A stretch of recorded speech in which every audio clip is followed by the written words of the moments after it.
There's always a lot of complaining about the bosses and the leaders of vet clinics. Whether you're in a one-man show where the owner is also the accountant and the HR department and the one doing the rosters, as well as the number one consulting vet, or you work in a corporate group that has more layers of management than a Frenchie has health problems. It's easy to point fingers at the inadequacies of management for everything that ails your working life. But the reality is that it's a bloody hard job. Animals are straightforward. Diseases, they're mostly predictable. But people are complicated, and leading them is hard, man, especially in our profession.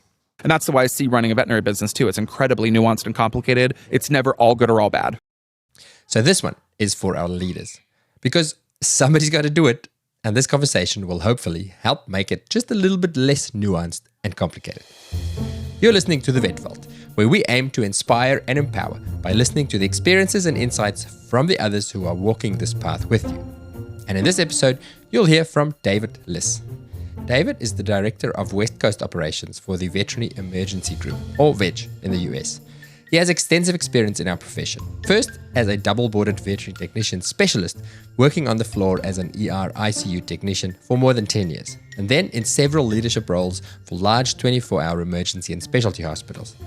His experience is complemented by an MBA and several human resources qualifications. And I had the opportunity to interview David to get some key takeaways from a couple of his talks at last year's IVEX conference, which is the international conference for the Veterinary and Emergency Critical Care Society. And the takeaways I got for you from this are all gold. Our conversation centers around one of David's talks that explained how running a successful veterinary team is a bit like the Avengers taking on Thanos, and what we can learn from Captain America. I see two things going on in Captain America's head. One is he feels defeated. He feels like he can't do this. But the other part of it is knowing Captain America, he's going to do it. He's going to run up to Thanos and he's going to swing the sword until Thanos chops his head off. How's that dramatic music? David will teach you about his 3 key tenets for great veterinary teams and tell you why goal setting is essential for your business and how to get team buy-in into those goals. We also discuss how to talk to vet teams about profit. I fully ascribe that profit is not a bad word. I think it's silly if we don't talk about it because everybody knows about it. And because I know what a bunch of conflict-avoiding, nice people you are, I asked David how he effectively gives tough but essential feedback. We also review some of his talk on motivation, how to decide what the best motivators are, not just for your unique team, but for each individual team member. But first, we begin with what might be the most important question. How do you, the leader, stay motivated to motivate other people? Let's get into it with David Liss.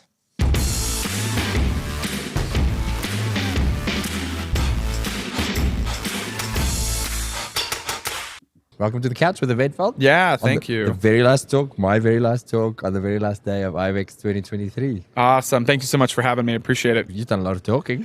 Yeah, this is my last one. I'm done. Call it a wrap.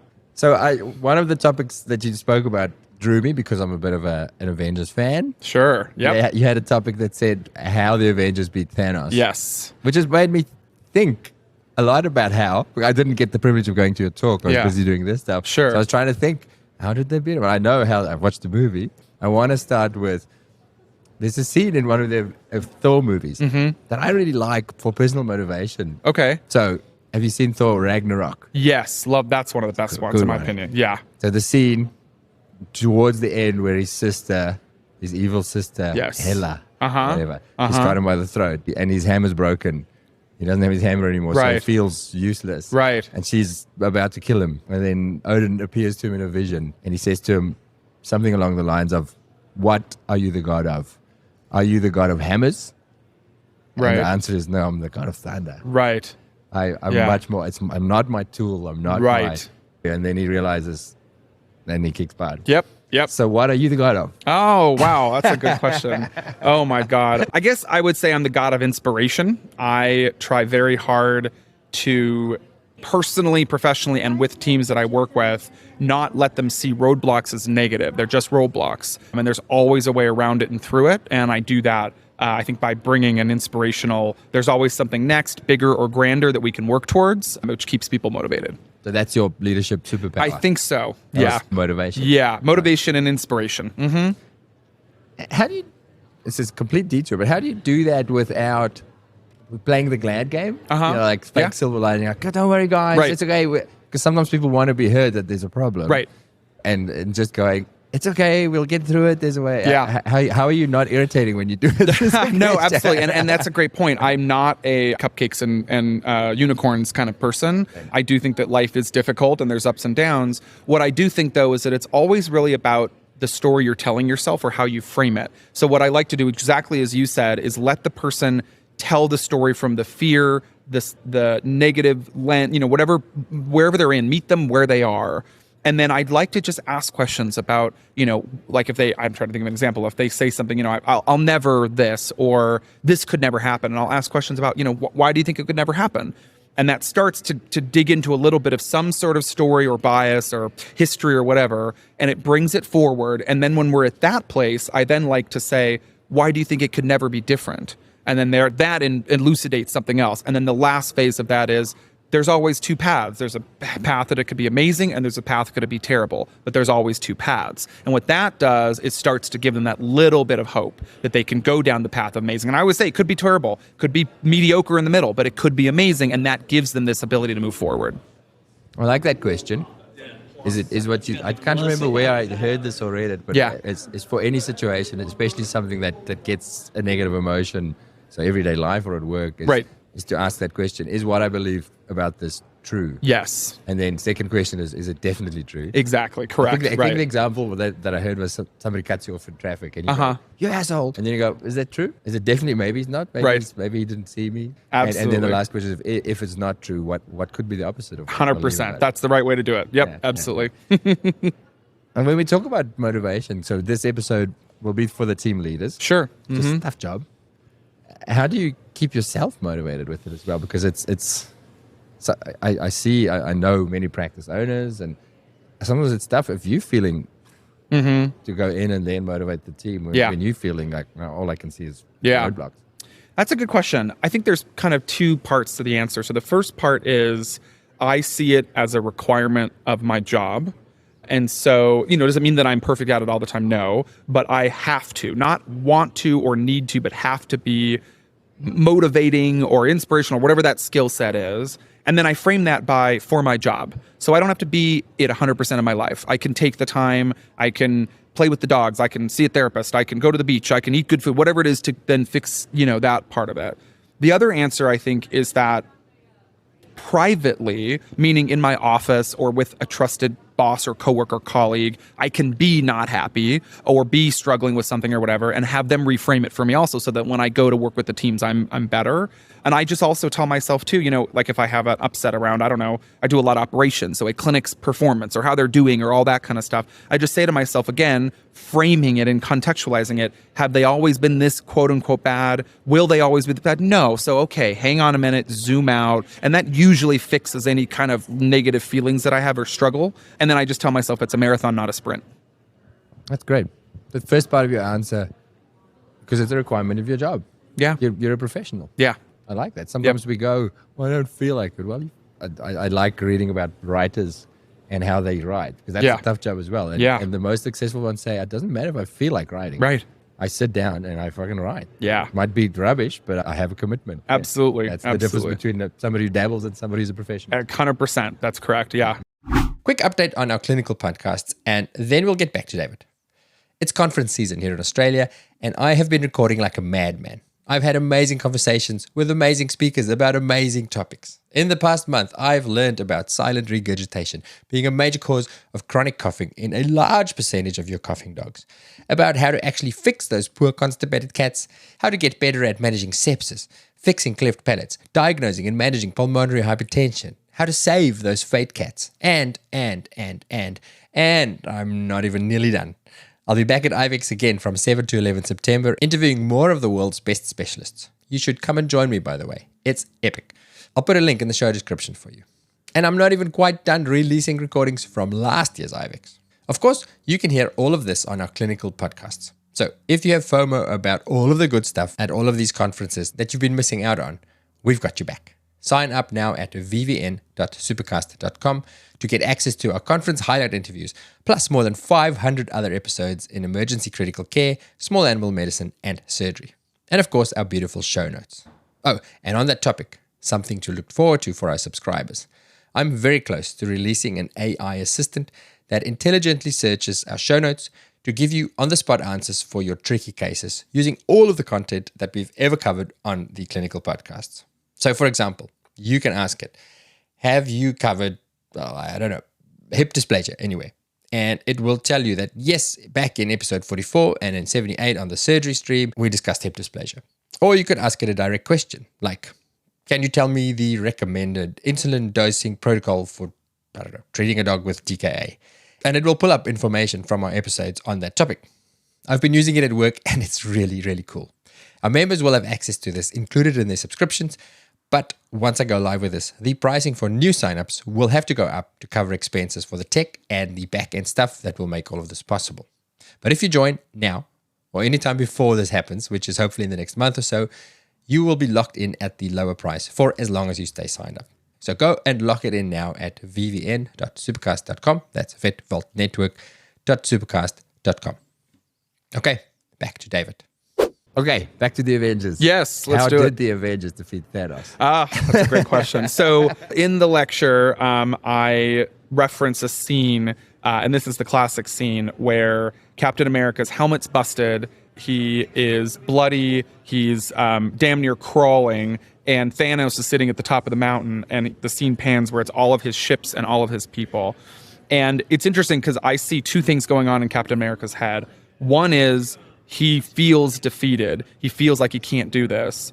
But the other part of it is knowing Captain America, he's going to do it. He's going to run up to Thanos and he's going to swing the sword until Thanos chops his head off. And then there's that kind of lull in the music. And behind Captain America, he doesn't see it yet, that yellow circle of Doctor Strange, and it's Black Panther and his lieutenants that walk out. He turns around. Stop, I'm getting emotional. Yeah, right. I mean, it's just that. I mean, everybody was sobbing, right? And he looks at them, and there's this moment. I mean, it's literally an eyebrow twitch or something, right? And in his head, he goes, I don't have to do it myself. They're there for me. And that's what I think is the key to how the Avengers beat Thanos is first of all, they realized that it was bigger than themselves individually. It was a team effort. He wasn't going to beat Thanos. He was going to get killed, but the team had to be there. And that's what I like to translate to the veterinary teams is you can't do it without a village. You can't do it without a team. So if you're not taking care of the team, motivating the team, managing the team, it's not going to go well. You are going to fail.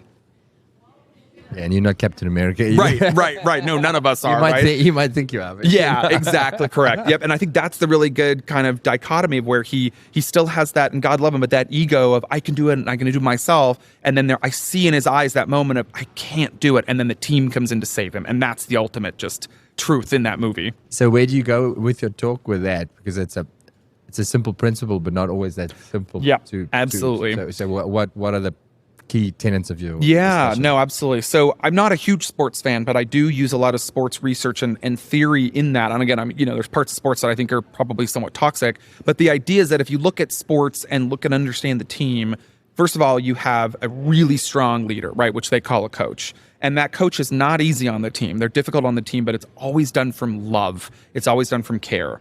The second piece of it is that team is always working towards something. And in sports, it's this, I hate to say, but this stupid gold trophy, right? I don't mean stupid in a pejorative way, but it's not, and maybe some money, but it's not, and a little bit of glory. Nobody's gonna die. Yeah, exactly, right, exactly. And so you can translate that into what the goal is for your teams. It can be something in like a general practice. It could certainly be targets, spays, neuters, dentals, clients, visits, whatever. In emergency practice, it can be that the goal is to, save animal lives, and that's what we do, and when did we fall short?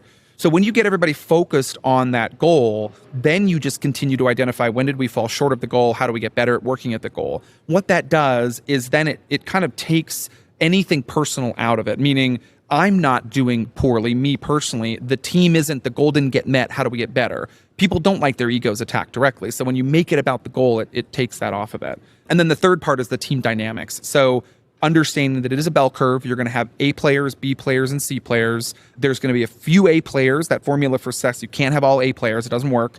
Few A players, several B players and C players that support the A players, and also themselves have defined skill sets, and that nobody's bad or good. They're just part of the greater team. So what is each person's role and how does it fit? And then you work with each person in that role. You're either you're the receptionist, or you're the vet tech, or you're the surgical tech, or whatever, and you drive them to be really good at what they do, and then they're just part of that broader team. And so I think those big three tenets are what we dig into a little bit deeper in the talk, but round up to how to run this team. And the reason why I think it's super important is that sports teams, they kind of fall under this like high performing team banner, intensity. Same thing with veterinary medicine, right? It's physical for sure, but it's not, they're not running up and down a mile, but it's emotionally and intellectually intensive and, physically nuanced in terms of the skill set. And so I call them high performing teams also. And there's a lot of literature that translates. So I'm going to pick one of those three tenets. Sure. The setting of the goal, the trophy, the golden Sure. trophy. And as you say in sports, it's actually irrelevant. How do you set that goal for a veterinary team? And then how do you get buy-in? So look, it's easy enough to say saving animals because that's what we sign up for. That's right. It's the obvious thing. But beyond that, there are other goals as well. How do you get people enthusiastic about it? Yeah, that's a great question. So I think the first thing that you have to do is it can't be one person's goal, meaning the one person's often the owner of the practice or the manager. It can't be their goal, because and they can have goals, there's nothing wrong with that, but their goal is probably not going to be the same goals or even aligned with the folks that are on the front lines. It's not going to be motivated necessarily the same way. You have to let them choose it and buy into it and somewhat create it. So I would incept it by, having a team meeting and kind of talking through that, having a kind of set of core values or a vision at the practice as really the goal. The vision often could be the goal. And a lot of literature shows that you want your team to engage in that process. So the goal is not going to be win the trophy. That it's not going to be short enough. It could be something like we strive to provide, the cutting edge veterinary critical care to the community of Perth or Queensland or, Los Angeles or wherever it is. And if all the team goes, oh yeah, that really speaks to me, that team will fight for that goal every day. And then you bring back everything you do to that goal. Where did we miss it? Where did we do well? What's the issue that's not aligned with the goal? And if you keep that language going, the people understand that's the bigger picture to shoot for. Okay, so to make it really practical for you guys, for Veg, it's a big group now. When you do this, two questions. Is this a Veg goal or is it a Veg Denver goal? Right. Like, does each practice set their own individual goals like right. that? I know you have your key values. Sure. But on a practical day-to-day basis. And then the second thing, is it stat? Right. Like, do you set new goals or different goals? Sure. Or is it this practice, this is the flag we will Yeah. stand by? That's a great question. The nice thing about Veg is that there's really both, which allows for both a sense of, I think, uniqueness at each practice as well as a roll up to the bigger company and the bigger mission. So the bigger company goal, which every Veg has to be aligned with, is providing care for people and their pets when they need it the most. Any decision that is made that aligns with that is already an absolutely okay decision, all the way up to our CEO, David Bessler. So, for example, if a doctor calls out sick, well, I don't have a doctor, another doctor can come in, but they need this, extra pay or whatever to do it. If it's providing care to the people, it is approved, no question, right? So that drives our teams to make decisions in that framework. That's the company goal. You have to align on that if you want to work for Veg. Then at the individual level, David talks about his theory of cholent, which is this Jewish stew, and everybody's got a different recipe. We encourage each Veg unit to have different ones. And so on the operational side, we have unique, KPIs for the practice. How are they doing and what's their benchmark against what they did? The individual staff, there might be a really high number of highly skilled nurses. So their goal is they want to get even more upskilled. A hospital might have less skilled nurses. So their goal is to just get competent, right? And so every Veg kind of starts to build those in, which I think is why we get really good buy-in at our hospital levels. There's unique individual hospital goals that are local to them, as well as this really greater, higher purpose that feeds all of those things. Okay, so there's a generalized why. The how is determined more at ground level. What do we need to do now to get better at that? Exactly, correct. Right, and that's the unique, right? Because each hospital's, how they get there is going to be different depending on their kind of unique variables and characteristics. Again, owners will listen to this and go, as you say, the goals are not always aligned. Right. For many owners, the part of the goal is financial success. Absolutely. It's profit. Yeah, that's for part sure. of your job as well. Absolutely. Right? Yep. Does that come into the goals for the team as well, or because that's often very hard? Sure. To go, well, why is my goal your holiday house Right. at the beach? Absolutely. Yeah. No, that's a great question. fully ascribe that profit is not a bad word. I think it's silly if we don't talk about it because everybody knows about it. So I'm a big proponent of open book management. Depending on how transparent the owner wants to be, everything is done essentially within the guidelines of tax code law or accounting, so it's all publicly accessible. I mean, a shrewd employee could Google, how do I depreciate a piece of equipment, right? So it's nothing confidential necessarily. The specific numbers are, but not how it's done. So explain to them that here's what the business takes in. I think it's, when you look at, for example, the profit margin, I think it's pretty eye-opening when you say to somebody, we take in, let's use an average, 20 cents on every dollar I take in. 80 cents of that goes to the cost of goods, to the sale, to the payrolls, all that stuff. And people usually go, what? And I give them $1 and I say, give me back 20, or, give me 20 cents. And they go, what? That's really eye-opening, right? So even the beginnings of the owners or the partners, which many companies have multiple people, they get 20 cents on the dollar, right? Then there's a bunch of stuff that comes off below that. Then whatever's left over is distributed maybe to one person, maybe to 10, maybe to 50, right? So it's not all, it's not all one guy pocketing billions of dollars. It's not that moment. So I work through all of that with them. And then I'm very clear on that there's nothing wrong with a capitalist society. The point of the business is drive profit. They pay taxes. They support the government. They also give that back to their employees. So I'm a big fan of either showing them that the retirement plan is a profit share because it is a contribution from the expense, or it's a true profit share where it is the bottom line. Either way, I think can show the team that that's super important. So absolutely, it's part of my job. It's part of the job to drive it. I think the team can have a role in it. They can understand how to keep themselves efficient and lean and drive that. And the way that I also explain it, and it's silly, but I think it makes some sense, is that is the bank account of the practice when everything's said and done. So that money can go into and fund raises or equipment or whatever. There isn't unlimited money. And so when I explain it to them in that way, I think that's where it clicks. Okay, that's great.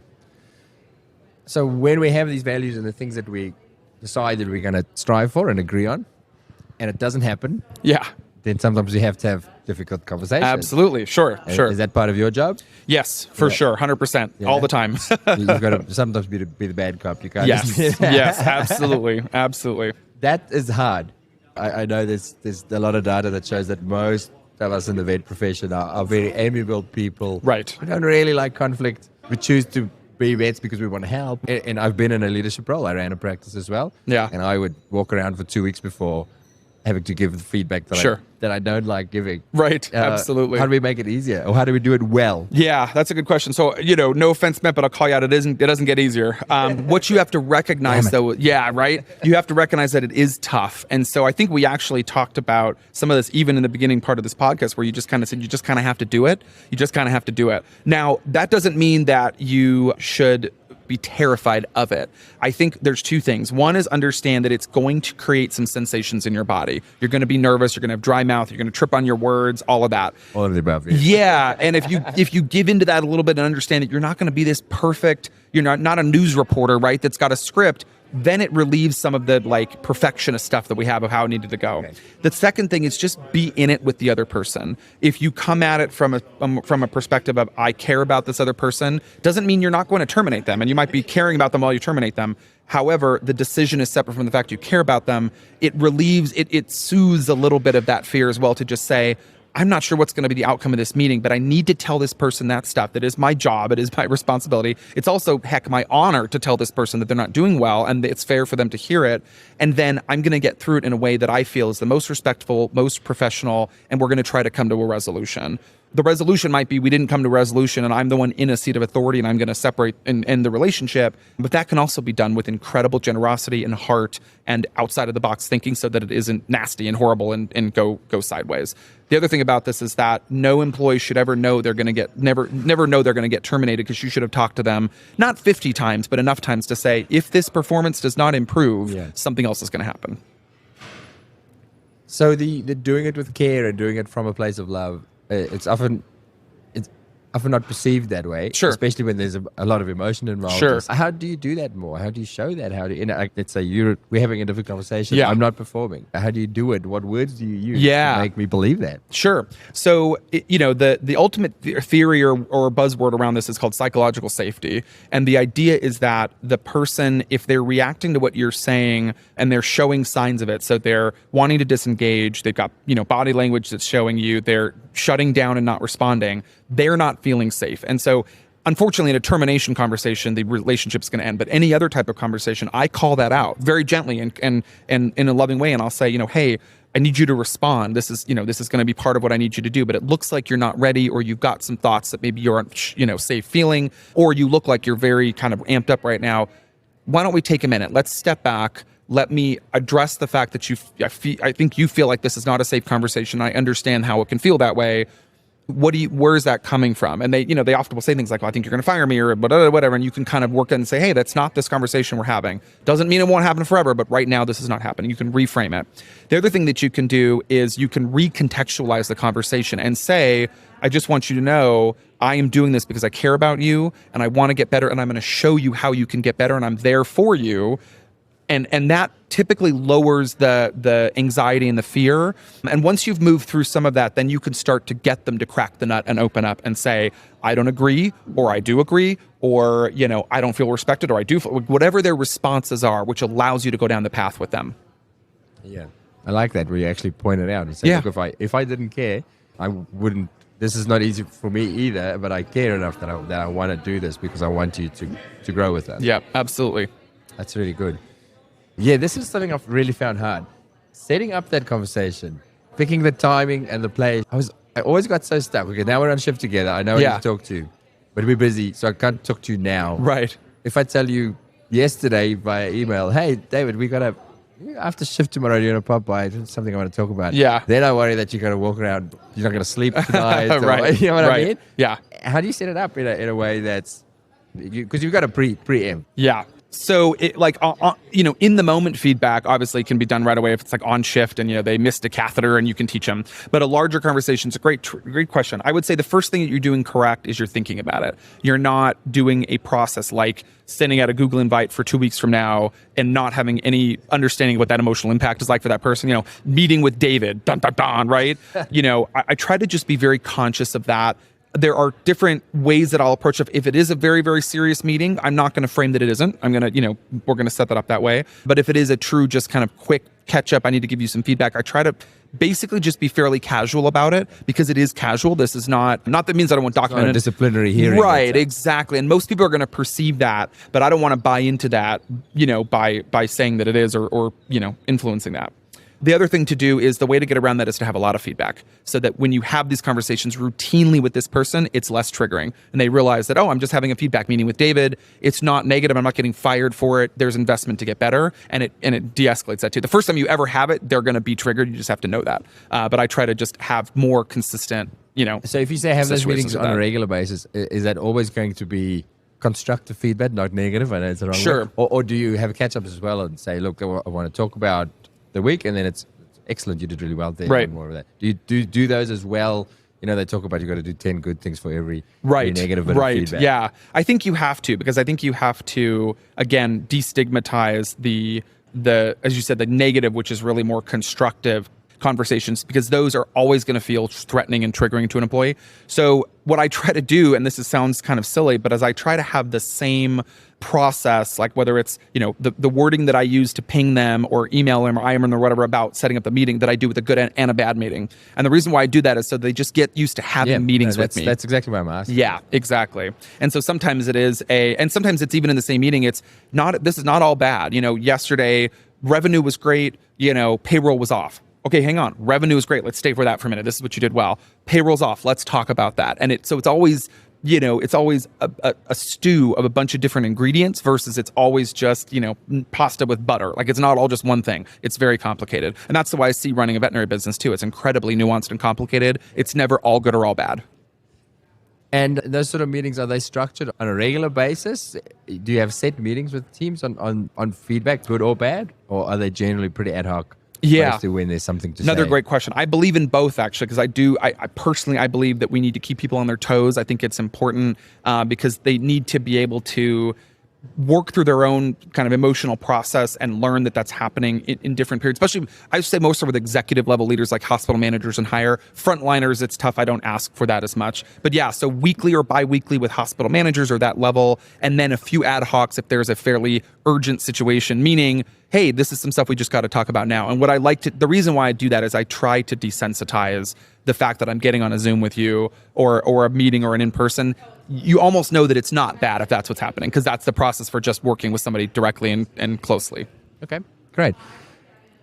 Then, so that's the difficult conversations. On the positive side, well, again, not negative necessarily, but on the motivational side, you had another talk that I like to talk of, is how do you motivate teams? Sure. The talk was carrot or stick. Yeah. So instead of short discussion, carrot or stick. Right. Yes. Right. Carrot. No. It's funny because a lot of the people in that talk didn't even understand the reference, and I just had to level set and say there's been a debate for probably, I don't know, forever in psychology around essentially negative reinforcement or positive reinforcement. Right? Do you beat them to get them to do something, or do you give them a reward to get them to do something? Yeah.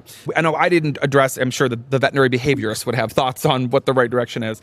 I do believe, though, that we are both conscious and subconscious creatures. I think that there is an operating system that we have that we are not in control of nor mostly aware of, and that's where this theory comes from. But what it does is it brings it out into the consciousness. So one of the things that I talk about in the talk is asking your teams what motivates them. Well, what questions do you ask, right? One of the questions that I think you can ask is, are you satisfied with how often you get feedback from your manager?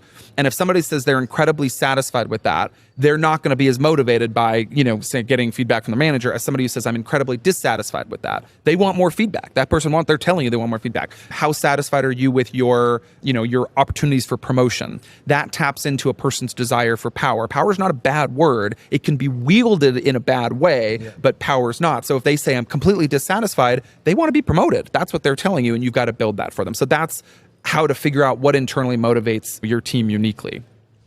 All right. So it's not a in this practice, this is how we motivate people. Right. It's like, no, we've got to figure out how to motivate each individual. Yeah. And I think that that's important because part of the talk we also talk about is, even though the workforce is probably now, it's over 50% millennials, it's probably closer to, say, 60% millennials, you have other generations that are in your workforce, you have other people with a variety of socioeconomic backgrounds and years in the field. They probably aren't all motivated by the same thing. And I'll give you one example. I did a survey, and it's not peer-reviewed, but I did a kind of ad hoc survey about this. And the baby boomer generation, so elder 50s and up, were motivated by, quote, the work. And I asked that question, what are you motivated by? And what I mean by the work, I think, is, this altruistic veterinary medicine calling.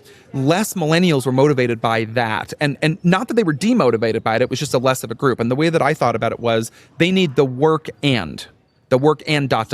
Because in the millennial frame of reference, if you've grown up in a millennial way in vet med, you've had a lot of opportunities, you've had a lot of competition, you've got a lot of presence about the profession that we didn't have 20, 30 or more years ago. And so your altruism or your desire is vet med and good pay, or vet med and promotion, right? So there's more to it. And so that's what I took away from that, is that your employees are not the same. How old are you? Yeah, I'm 38.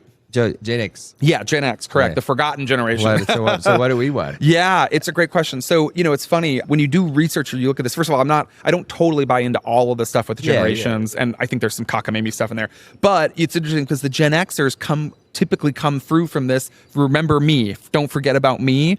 Huge populations, baby boomers, huge populations, millennials. The middle child syndrome. Yes, exactly. And I'm not a middle child, but it's funny because I actually feel like that. And so a lot of my Gen X colleagues will typically, we keep our heads down, but we also go, wait a minute, don't forget. So they're motivated by a variety of things for that reason. But one of them certainly is work-life balance. And it's funny because this is an actually myth that's dispelled. Everybody thinks millennials were the work-life balance generation. Gen Xers actually were, but we're a small group and we don't have a big voice. So work-life balance has been really important. A lot of Gen Xers, because we saw our parents have that boomer mentality of the work. Exactly, like, correct. No, I don't want to be like that. Right. And it was also, it's interesting too, because it was a blend, essentially the kind of the younger boomers that started to get their peaks in the 80s, frankly, in the US especially, made a lot of money and the economy was incredible. So they started to say, wow, I have a lot of expendable income. I can start to plan my family vacations and do all these things. So we grew up with that. That wasn't in the 20s and the 10s, So we said, okay, we go to work and we get a vacation every year. We go to work and we get a nice car. We go, and so it started to build into that. And then we bled it on to the millennials who have taken it in a much larger voice. Yeah. Wow. Quick question. The practicalities is often, again, lovely principle. Find out what your team wants. How do you practically do it? It's a big team. Yeah. You can send out a survey, and then 80% of people don't do the survey. Oh, right. And how do you make it happen? How do you get the data? It's a great question. So a survey is a tool for sure. I would start even bigger and start with conversations about the team and say, we're going to start either we don't do this or we do. We're going to start having a culture of feedback. Myself, ownership, management, whoever want to know what you think about the company, the hospital, benefits, opportunities for you, things like that. You can say motivation, but that probably is going to turn them off. More about what's in it for them type of wording. And then when you start to open up that, give it a little bit of time for it to settle. I would do it at some staff meetings. I'd start to get that feedback and then introduce the tool of the survey. The reason why people don't do surveys is because they don't know what's in it for them. If they now know that this survey is going to reflectively say, for example, expand benefits, change benefits, lead for something in some way to them, they're going to do it. And so then you do the survey. That's one way to gather the information. You can also create questionnaires where the teams can do one-on-ones and ask those questions. They're probably not going to be, if you ask somebody like, how are, strongly disagree or strongly, they're not going to answer that well in a one-on-one. So I think a survey is a great tool.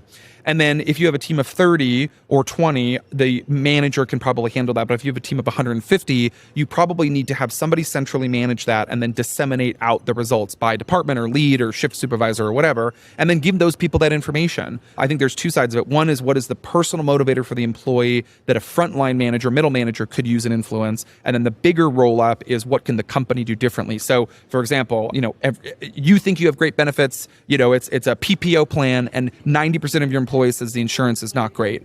You have to do something about that, right? You can't put your head in the sand. So that information goes up to the top. And then you want to show the employees that something came out of that. This is what happens. A lot of companies or a lot of hospitals will do a survey because they're told to, they see it on, they go to a talk, or during COVID, we did a lot of this, and then they never do it again.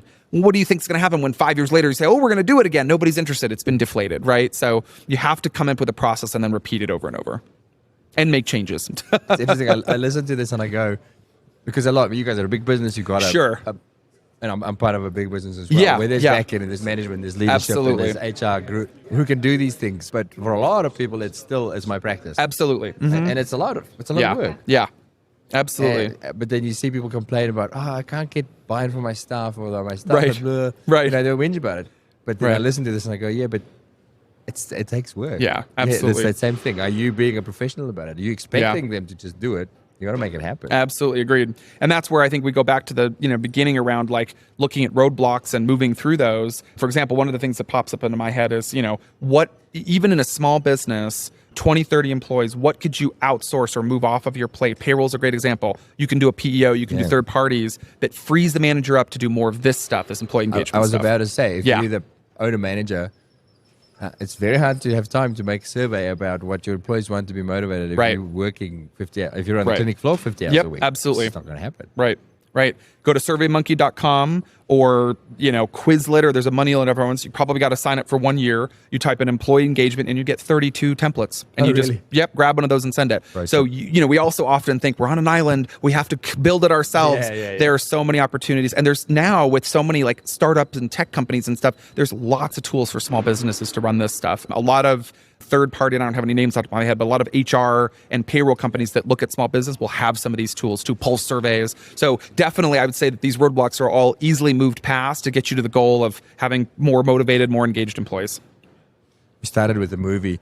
We'll wrap up. Did you watch the Ted Lasso series at all? I watched a little bit. I did not like it. I'm just guilty of not having finished it, but I know it's a cultural phenomenon. I think it's a moment. It's a textbook in leadership. Absolutely. Yeah. What made me think of it is the feedback thing. Yeah. So episode 1, I think, 1 or 2, it's a very dysfunctional team that he walks into. Yes. And he puts a shoebox with a slot on the top that says suggestions. And 90% of the pamphlets that he gets in there says wanker. And one says, the water pressure in the showers is really crap. And then nothing gets said. And then the next day they go shower and they turn it on and it's really good pressure. And it's such a moment. You can just see it. The whole, it's like, I said something and something happened. Right. And you're totally right. I mean, I think, if you, it sounds funny, but it is true. And you have to get rid of it. If you go into management to be liked, you're in the wrong job. It's not about them liking you. You have a job to do, and part of that job is hear feedback from them, get shit done about it. And sometimes the feedback's going to be wanker. Exactly, it is. Sometimes they're gonna rake you over the coals. That's actually part of being a manager, and it's just embrace it. Fantastic, David. Was there anything else from your talks that you watched your audience and saw light bulbs going off, or something that? Or soapbox or anything at the moment that I've missed out on? Yeah, it's small, but I think it was quite funny. So I made a joke. A lot of folks that are in training roles, which I think is kind of new now, came to my talks. And the joke was, they said, I said, hospital manager, practice owner, shift supervisor, whatever. And then I said, anybody, in training manager, and a lot of hands go up. Training being setting programs for Yes. clinical training or anything Exactly. like that. Yeah. Internal So education. I think it's a mix of like writing SOPs and recording lectures as well as like showing people how to do stuff. Yeah, exactly. And so I joked and I said, "Oh, so you guys have all the responsibility and none of the authority." They laughed because these guys are not managers, but yet they're working with people and finding deficiencies. And so a lot of their questions were around, "Hey, I identify these either skill deficiencies or frankly EQ or EI emotional deficiencies in these team members, and I roll it up and I see nothing get done about it." So I would encourage practice owners and managers, if you have training folks, understand that they're in a very difficult position because they're not managers. They don't have like hire and fire authority, but they're in a really unique place to get a lot of feedback from the team and hear stuff and see stuff happening. You need to take that and you probably need to do something about it. And also, because they're not in an authority role, they can't fire you, they can't get you in trouble. Right. They will probably hear more. Absolutely. They'll get more of the voice from as it is on the floor. They're trusted and safe confidants. Yeah. And so they're actually great tools for managers, but you can't let them, go on forever. You can't hang them out to dry. You got to do something about it if they're giving you this feedback. Awesome. David, thank you so much for sitting down even after all of your talk and for all your insight and wisdom. That was really cool. Absolutely. Thank you so much for being here. It was great. Appreciate it. This conversation was one of the many great non-clinical conversations I had at IVEX 2023. And I'll be heading back to IVEX again this year in St. Louis, or St. Louis. I don't know how you say it. If you haven't heard about IVEX yet, it is the conference of the Veterinary Emergency Critical Care Society, or VEX, which, if you have any interest in emergency medicine, is a must. VEX membership gives you access to a large library of clinical and non-clinical resources to help you in your ECC journey, including the Journal of Veterinary Emergency Critical Care, discounted access to IVEX, as well as discounts on a very long list of other educational and well-being resources, including discounted membership of our very own VetVault Clinical Podcasts. You can become a member at vex.org, that's VECCS.org, or with the link in the show description.